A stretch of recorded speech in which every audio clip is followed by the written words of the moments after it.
Everyone, welcome to edge success classes और मैं हूं आपका मैथ फ्रेंड हितेश तिवारी। तो दोस्तों, अभी इस टॉपिक में हम सॉल्व करेंगे pair of linear equation in two variable exercise 3.4। इससे पहले हमने 3.1, 3.2 एंड 3.3 के लिए एक्सरसाइज के लिए हमने ऑलरेडी वीडियो बनाए हुए हैं जो हमारे चैनल पर हैं, आप जाके वहां पे देख सकते हैं। और मैंने उनके लिंक आपको इस वीडियो के डिस्क्रिप्शन में भी दे दिए हैं, तो आप वहां से भी जाके उन वीडियोस को देख सकते हैं। तो दोस्तों चलिए स्टार्ट करते हैं एक्सरसाइज 3.4 और क्वेश्चन नंबर वन में एक्चुअली टोटल 4 पार्ट्स हैं, तो मैं आपको 2 पार्ट्स करा रहा हूं और बाकी के रिमेनिंग 2 पार्ट्स आपको अपने से ट्राई करने हैं। और दोस्तों ये क्वेश्चन एक्चुअली आपको elimination method and substitution method दोनों मेथड से सॉल्व करने के लिए दिया है इन लीनियर इक्वेशंस को, लेकिन क्योंकि ऑलरेडी हमने सब्स्टिट्यूशन मेथड पिछले वीडियो में सीखा हुआ है एक्सरसाइज 3.3 में, तो मैं आपको एलिमिनेशन मेथड से इन दोनों पार्ट्स को सॉल्व करके दिखाऊंगा और उससे आपको आइडिया मिल जाएगा कि एलिमिनेशन मेथड को हम कैसे यूज करते हैं। सब्स्टिट्यूशन मेथड के लिए आपको एक्सरसाइज 3.3 देखना होगा। चलिए दोस्तों, तो स्टार्ट करते हैं। First of all elimination method में एलिमिनेशन का मतलब क्या है वो मैं आपको समझा देता हूं। तो एलिमिनेशन मतलब किसी चीज को एलिमिनेट कर देना, ठीक है। तो हमारे पास ऑलरेडी 2 वेरिएबल हैं एक ही लीनियर इक्वेशन में। हमें क्या करना है, इन लीनियर इक्वेशन में से आपको इस तरह से सॉल्व करना है कि एक वेरिएबल आपका एलिमिनेट हो जाए और बचेगा जो एक वेरिएबल, उसकी आप वैल्यू निकाल लेंगे।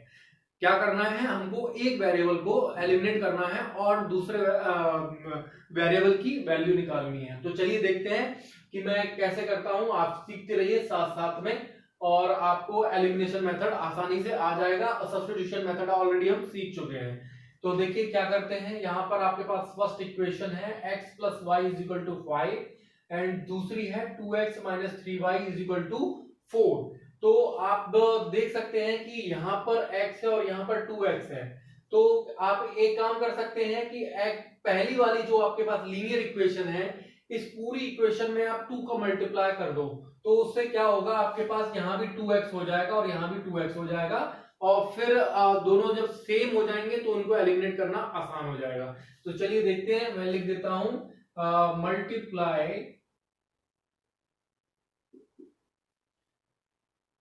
Equation 1 bye 2। तो 2 से मल्टीप्लाई करेंगे तो हो जाएगा 2x plus 2y is equal to 10। अब इसके बाद हम दूसरी जो हमारे पास लीनियर इक्वेशन है वो इसके नीचे लिख देंगे।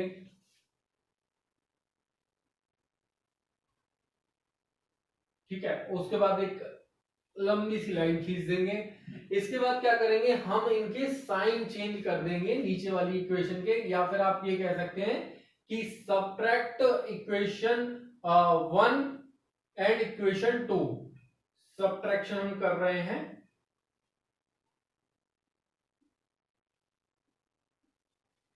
सबट्रैक्शन अगर हमें करना है तो ये माइनस और इसका साइन माइनस है तो ये प्लस हो जाएगा और ये प्लस है तो ये माइनस हो जाएगा।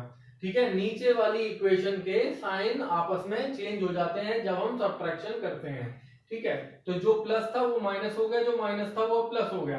अभी यहां पर आपको प्लस कंसीडर करना है, यहाँ पर माइनस कंसीडर करना है और यहाँ पर माइनस को कंसीडर करना है। जो इनके ओरिजिनल साइन थे अब उनको कंसीडर नहीं करेंगे। तो यहाँ पर देखिए ये प्लस का और ये माइनस का हो गया, तो ये आपस में कैंसिल हो गए, मतलब एलिमिनेट हो गए। अब यहाँ पर क्या बचा आपका, प्लस का 2y और प्लस का ही 3y, तो प्लस का 5y बच गया है। यहाँ पर माइनस का 4 है, यहाँ प्लस का 10 है, तो यहाँ पर माइनस होने पर 6 आ जाएगा। तो y इज इक्वल टू आपका क्या आ गया, y इज इक्वल टू आ गया आपका 6y5। ठीक है, इसके बाद आप क्या करेंगे, ये y is equal to 6y5 आप किसी भी एक इक्वेशन में पुट कर दीजिए। तो आपके पास थी x plus y is equal to 5, आपने y की जगह क्या पुट कर देना है, 6y5। ठीक है, तो अब क्या करेंगे, आपने y की जगह 6/5 को पुट कर दिया। अब ये 6/5 को आप राइट हैंड साइड शिफ्ट कर दीजिए। तो मैं यहां से इरेज कर देता हूं और ये यहां पर आ जाएगा, क्योंकि वो प्लस का था तो यहां पर आकर ये माइनस का हो जाएगा। यहां पर फिर देखिए आप 5 के नीचे 1 है और यहाँ 6 के नीचे 5 है। आप यहाँ पे एलसीएम लेंगे तो आपके पास आंसर आएगा, डिनोमिनेटर आपका 5 हो गया है। अब यहाँ पर 1 था तो 1 से 5 में डिवाइड करेंगे, आएगा 5, और उस 5 का मल्टीप्लाई आप करेंगे न्यूमरेटर में 5 के साथ, तो 5 इंटू 5 कितना हो गया 25, माइनस का साइन है तो लगा दिया।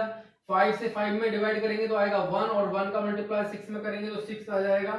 25 माइनस 6 कितना होता है 19, और नीचे है 5, तो ये आ गया आपका x।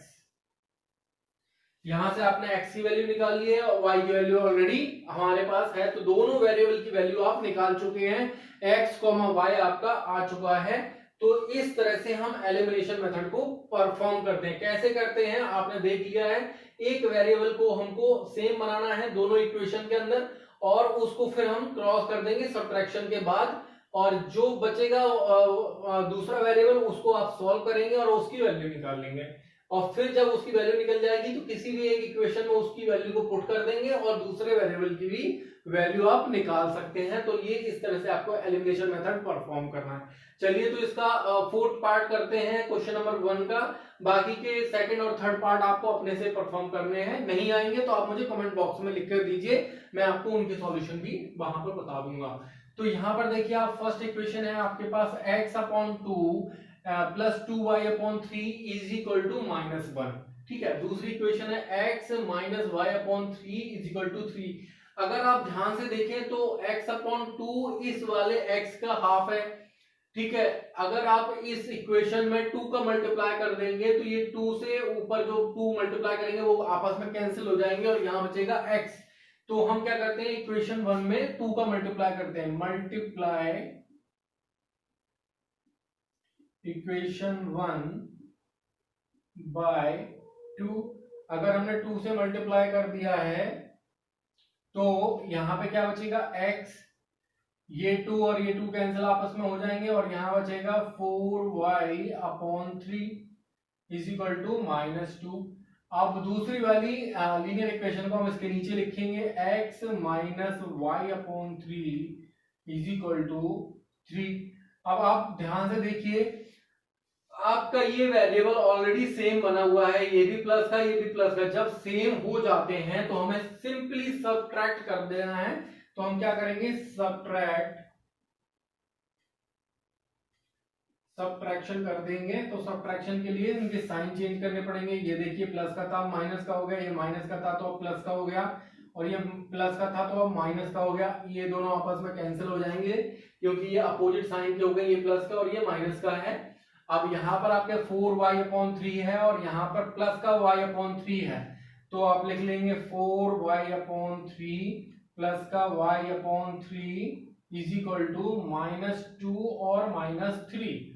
अब अगर यहाँ पर आप एलसीएम लेंगे और उनको सॉल्व करेंगे तो एलसीएम आ जाएगा 3, और यहाँ पे 4y प्लस y कितना हो जाएगा,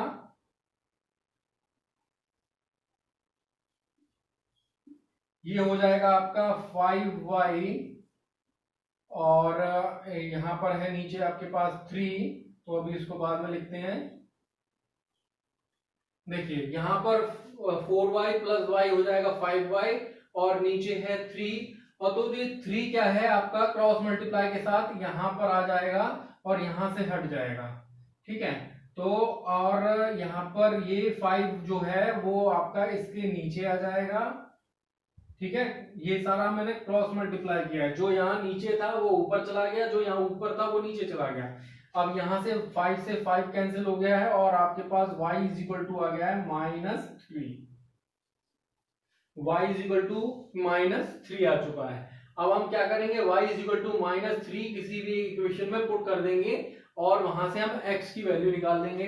तो y इज इक्वल टू -3 को हम क्या करते हैं, सेकंड वाली इक्वेशन में पुट कर देते हैं। तो यहां पर है आपके पास x minus y/3 is equal to 3। अब हमें y की जगह क्या रखना है, -3, तो x minus -3/3 is equal to 3। x ये माइनस माइनस आपस में प्लस हो गया और 3 से 3 कैंसिल हो जाएगा, तो क्या बचेगा 1 इज इक्वल टू 3। तो x इज इक्वल टू 2। जब ये 1 हमारा राइट हैंड साइड शिफ्ट होगा तो 3 - 1 हो जाएगा और वहां पर हमारा 2 बचेगा। तो यहाँ से आपने y = -3 और x = 2 आपके आंसर आ चुके हैं। दोनों वेरिएबल हमने उनकी वैल्यू फाइंड आउट कर ली है। तो चलिए दोस्तों, यहाँ पर हमारा 3 पॉइंट एक्सरसाइज 3.4 का क्वेश्चन नंबर 1 के दोनों पार्ट मैंने आपको बता दिए हैं। रिमेनिंग 2 पार्ट्स आप अपने से करेंगे, ठीक है। और एलिमिनेशन मेथड आपको कैसे परफॉर्म करना है वो भी आप सीख चुके हैं, ठीक है। और सब्स्टिट्यूशन मेथड में इसलिए नहीं करा रहा हूं क्योंकि ऑलरेडी एक्सरसाइज 3.3 में हमने सब्स्टिट्यूशन मेथड के इनफ क्वेश्चंस किए हुए हैं। आपको सारा वहां से आइडिया मिल जाएगा। आप मेरा एक्सरसाइज 3.3 लीनियर इक्वेशन का वीडियो आप देख सकते हैं, वहां से आपको पूरा आइडिया मिल जाएगा। चलिए तो स्टार्ट करते हैं हम क्वेश्चन नंबर 2। आइए तो सॉल्व करते हैं question number 2 exercise 3.4 and question है आपका form the pair of linear equation in the following problems and find their solution if they exist. अगर वो सॉल्यूशन उनके निकल सकते हैं तो हमको सॉल्यूशन निकालना है by the elimination method. Elimination method जो भी आपने क्वेश्चन नंबर 1 में सीखा है उसी मेथड को यूज करके आपको इनके सॉल्यूशन फाइंड आउट करने हैं। तो दोस्तों एक्चुअली आपको एलिमिनेशन मेथड आ चुका है। अब मैं ये करूंगा कि मैं आपको इक्वेशन बना के दे देता हूं इन क्वेश्चंस की, क्योंकि आपके पास 5 पार्ट्स हैं और मैं नहीं चाहता कि कोई भी पार्ट आपको स्किप करूं। तो मैं सारे 5 के 5 पार्ट्स के आपको इक्वेशन बना के देता हूं और आपको एलिमिनेशन मेथड आता है, वो आपको फॉलो करके उन इक्वेशंस को अपने से सॉल्व करना है और आप आंसर आसानी से गेट कर सकते हैं। तो चलिए मैं आपको इक्वेशन बनाना बताता हूं कैसे बनाना है। तो पहला पार्ट है आपका, if we add 1 to the numerator and subtract 1 from the denominator a fraction reduces to 1। क्या कह रहे हैं कि एक फ्रैक्शन है, उसमें अगर आप 1 ऐड करते हैं उसके न्यूमरेटर में, मतलब ऊपर वाले पार्ट में, तो और 1 सब्ट्रैक्ट करते हैं डिनोमिनेटर मतलब नीचे वाले पार्ट से, तो आपको वो फ्रैक्शन मिलेगी 1। मतलब जो भी फ्रैक्शन होगी वो रिड्यूस हो जाएगी या फिर रिफॉर्म होकर 1 बन जाएगी। तो हम क्या करेंगे, let the fraction be x upon y। यहां पर x क्या है, न्यूमरेटर, और y क्या है, डिनोमिनेटर। अब कंडीशन के अकॉर्डिंग चलते हैं। अगर हम न्यूमरेटर में प्लस करते हैं 1 और सब्ट्रैक्ट करते हैं 1 डिनोमिनेटर से, तो हमारे पास जो फ्रैक्शन बनेगी वो 1 होगी। अब हम क्या करेंगे, इसको सॉल्व करेंगे। तो ये जो डिनोमिनेटर है वो क्रॉस मल्टीप्लाई करके 1 से मल्टीप्लाई हो जाएगा। तो x + 1 = 1 इंटू y - 1, मतलब कि y - 1, और यहां से आपके पास इक्वेशन आ जाएगी =-2। तो ये इक्वेशन 1 आ गई है आपके पास। अब क्या करेंगे, अगली कंडीशन है, इट बिकम्स हाफ। ये फ्रैक्शन हाफ कब बनती है, if we only add 1 to the denominator. Denominator में 1 ऐड करेंगे और न्यूमरेटर को हम एज इट इज रहने देंगे जैसा था ऑलरेडी पहले, तो वो फ्रैक्शन हाफ बन जाएगी। तो हम क्या करते हैं, यहाँ पर हमारे पास न्यूमरेटर में हमको कुछ नहीं करना है और डिनोमिनेटर में हमको 1 प्लस करना है और हमारी फ्रैक्शन क्या बन जाएगी, हाफ। ठीक है, यही बोला है ना, इट बिकम्स हाफ। इट मतलब fraction become half if we only add 1 to the denominator. What is fraction, ये आपसे क्वेश्चन किया है कि आपको फाइंड करना है कि ये फ्रैक्शन क्या होगी। अगर आपने x निकाल लिया, अगर आपने y निकाल लिया, तो x अपॉन y कर लेंगे और वही तो आपका फ्रैक्शन है। तो यहां से आपको ऑलरेडी एक इक्वेशन बनी हुई है, यहां से हम दूसरी इक्वेशन बना, ये 2 इससे मल्टीप्लाई हो जाएगा, ये 2, ये y + 1 इसके न्यूमरेटर से 1 से मल्टीप्लाई हो जाएगा। इसका मतलब हम क्रॉस मल्टीप्लाई कर रहे हैं। तो 2x = y + 1, 2x - y = 1। ये आपको इक्वेशन 2 मिल गई है। अब दोस्तों आपने देखो, इक्वेशन 1 आपको गिवन है, इक्वेशन 2 आपको गिवन है। इन दोनों को एलिमिनेशन मेथड से आप सॉल्व कर लीजिए और x और y की वैल्यू निकाल लीजिए और यहां पर पुट कर दीजिए, आपको फ्रैक्शन, रिक्वायर्ड फ्रैक्शन मिल जाएगी। तो चलिए मैंने आपको इक्वेशन बना के दे दी है, अब थोड़ा मेहनत तो आपको भी करनी पड़ेगी ना। देखिए कोशिश नहीं करेंगे, ट्राई नहीं करेंगे, सॉल्व नहीं करेंगे तो मेरे सॉल्व करने से आपको तो थोड़ी ना आएगा, तो आपको प्रैक्टिस करनी पड़ेगी और प्रैक्टिस कीजिए। मैंने आपके लिए काम काफी आसान बना दिया है, आप करेंगे तो आपको आ जाएगा। चलिए नेक्स्ट पार्ट करते हैं। पार्ट नंबर 2 हमारे पास है 5 years ago Noori was thrice as old as Sonu. नूरी शायद मदर है और उसकी एज जो है वो 3 टाइम्स है सोनू से। सोनू की एज से 3 टाइम्स है कब? जब 5 years ago, बिफोर 5 years। ठीक है, अभी प्रेजेंट एज हमको नहीं पता, तो सबसे पहले हम क्या करेंगे, लेट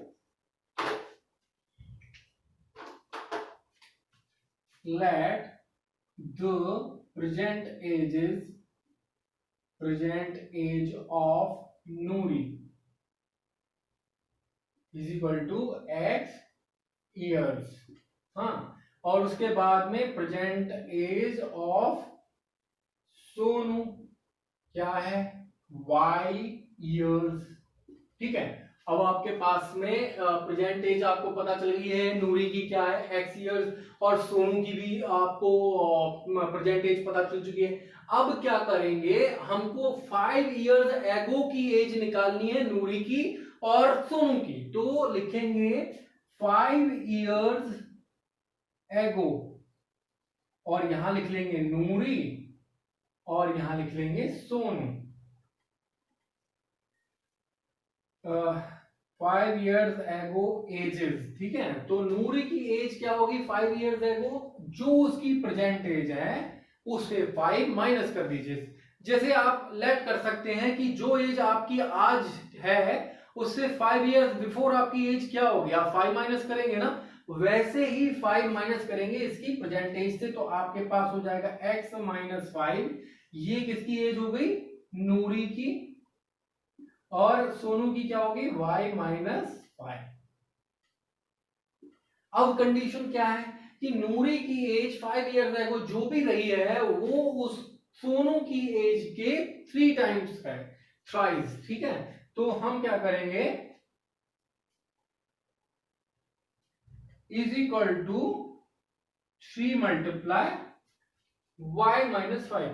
सोनू क्योंकि छोटा है उसकी 3 टाइम्स एज करोगे तब तो जाके नूरी की एज के इक्वल होगा, तो हमने क्या किया, सोनू की एज में मल्टीप्लाई बाय 3 कर दिया। इसको आप सॉल्व कीजिए, आपको एक इक्वेशन मिलेगी।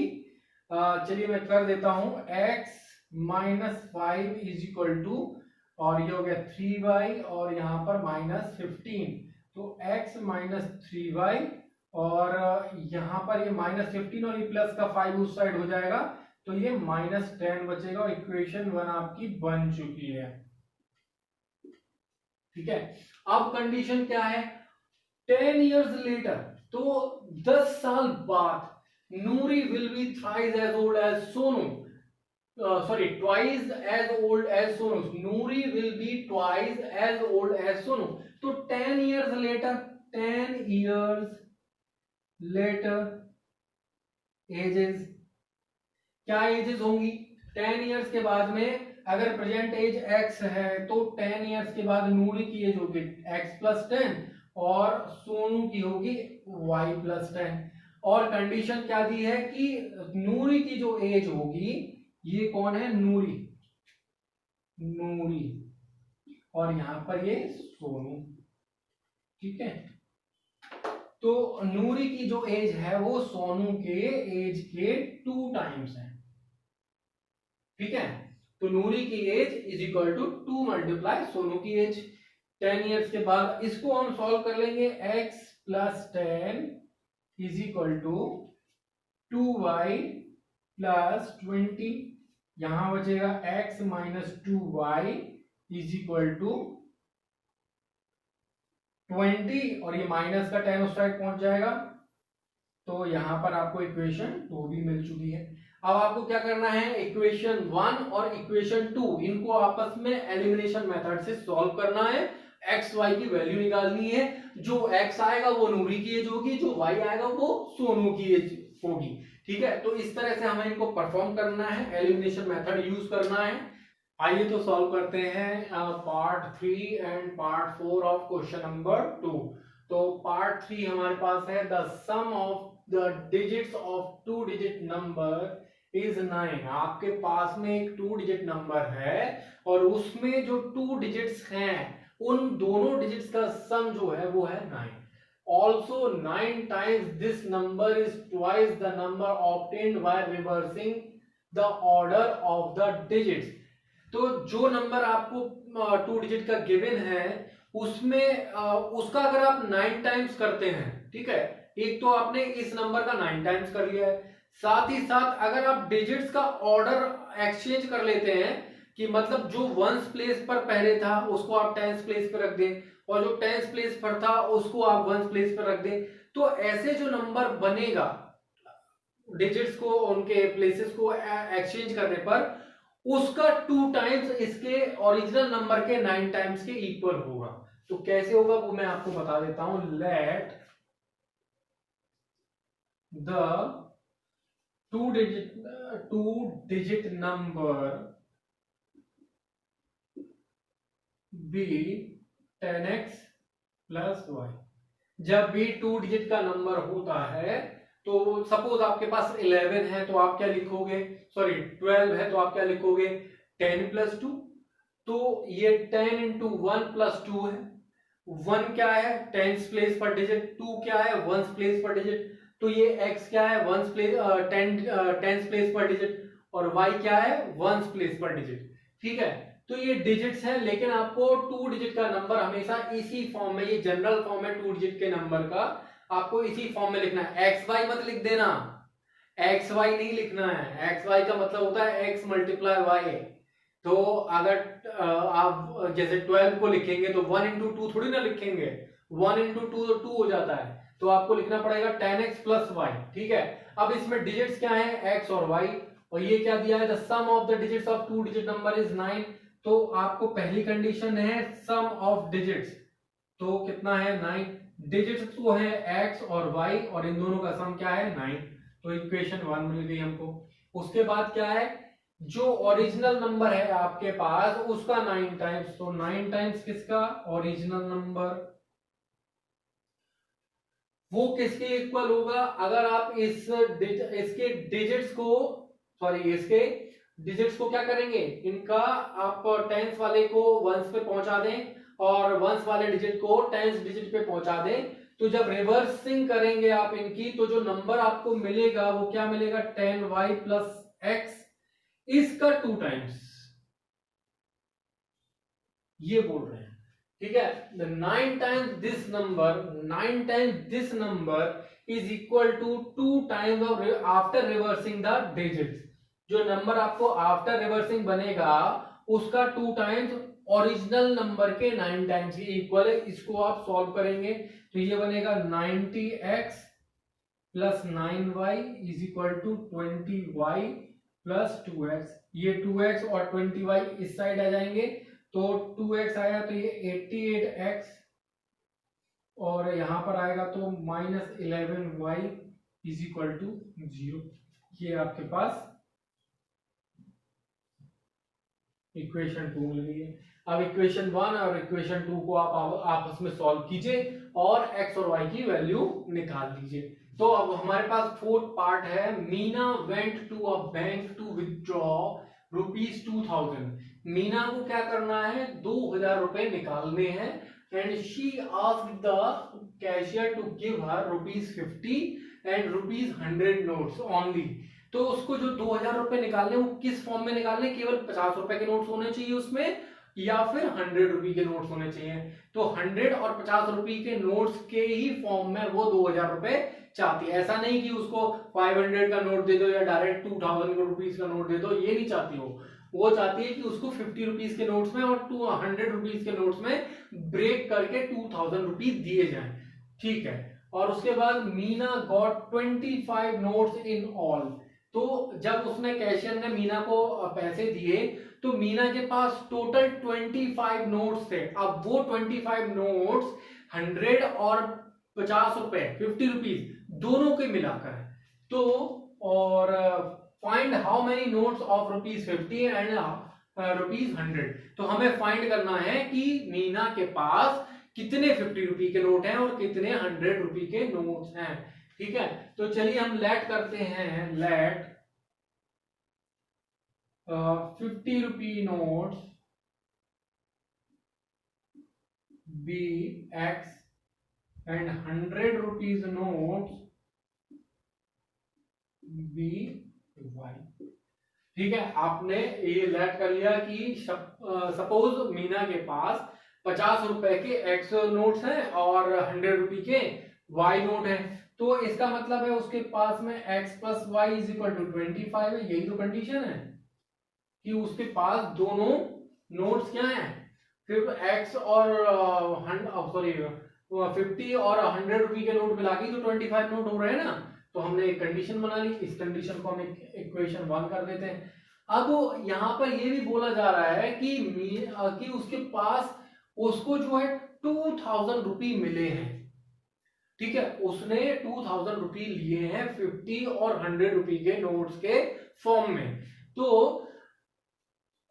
50 रुपए के उसको मिले हैं एक्स नोट्स, तो 50 इंटू एक्स, जो नोट्स उसको 50 रुपए के फॉर्म में मिले हैं उनकी वैल्यू ये होगी। अगर सपोज 500 रुपीज आपको 50 रुपए के फॉर्म में लेने हैं तो आप 50 इंटू 10 करेंगे ना, तो 50 रुपए के 10 नोट्स हैं, तो यहां पर 50 रुपए के एक्स नोट्स हैं। ठीक है, उसके बाद 100 रुपए के वाई नोट्स हैं और इनका सम कितना है 2000 रुपए। यहां पर ये नोट्स थे, यहां पर ये नोट्स की वैल्यू है कितने रुपए, टोटल 50 रुपए के कितने रुपए हो गए हैं। ठीक है, कितने रुपए 100 रुपए नोट के हो गए हैं, इन दोनों की वैल्यू मिला के 2000 रुपए हो जाएगी। ठीक है, यहां से आपको इक्वेशन 2 मिल गई है। आपको इन इक्वेशन 1 और 2 को एलिमिनेशन मेथड से सॉल्व करना है और x और y की वैल्यू निकाल लेनी है। x की वैल्यू आ जाएगी मतलब आपका 50 रुपी नोट्स की काउंटिंग आ गई, 100 और y वैल्यू आ गई तो आपको 100 रुपी नोट्स की काउंटिंग मिल जाएगी। तो यहाँ पर हमने एक्सरसाइज 3.4 के क्वेश्चन नंबर 2 के थर्ड एंड फोर्थ पार्ट को कंप्लीट कर लिया है।